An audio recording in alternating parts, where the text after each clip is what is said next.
خواب دیکھا ہے کہ ہمارے وہ غسل خانے میں چڑیل آ جاتی ہے، گھر والوں کو ڈراتی ہے، اور میں اس کا مقابلہ کرتا ہوں، جب اٹھتا ہوں تو میرا سر درد کر رہا ہوتا ہے۔ جنات ہوتے ہیں اور خواب میں بھی پریشان کرتے ہیں، ویسے بھی پریشان کرتے ہیں،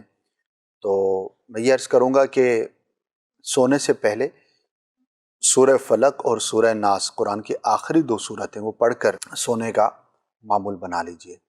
انشاءاللہ اسے بہتری کا سلسلہ ہوگا۔ اور یہ تو انہوں نے خواب میں دیکھا، میں ویسے ایک بات عرض کر دیتا ہوں، ننگے سر اور بغیر دعا پڑھے غسل خانے میں جانا یا ٹوائلٹ میں جانا، یہ کافی آزمائشوں کا باعث ہوتا ہے، اور علماء نے یہ بیان فرمایا ہے کہ اس وجہ سے بھی جو شریر جنات ہیں وہ انسان کو تنگ کرتے ہیں، اور جنات تو ہوتے ہیں ہر گھر کے اندر، ہو سکتے ہیں، بکثرت ہوتے ہیں، انسان کے مقابلے میں 9 گنا ان کی تعداد زیادہ ہے، چھتوں پر بھی ہوتے ہیں، اسی طرح جو گندگی کی جگہ ہوتی ہیں، ناپاک جگہ ہوتی ہے، وہاں پر یہ زیادہ پائے جاتے ہیں، تو شریر جنات ہیں ان کی تعداد بھی زیادہ ہے، اور وہ ایسی جگہوں پر ہی زیادہ تر پائے جاتے ہیں، لہٰذا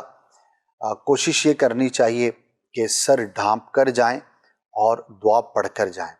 تو انشاءاللہ بہت سارے معاملات ہمارے آسان ہو جائیں گے۔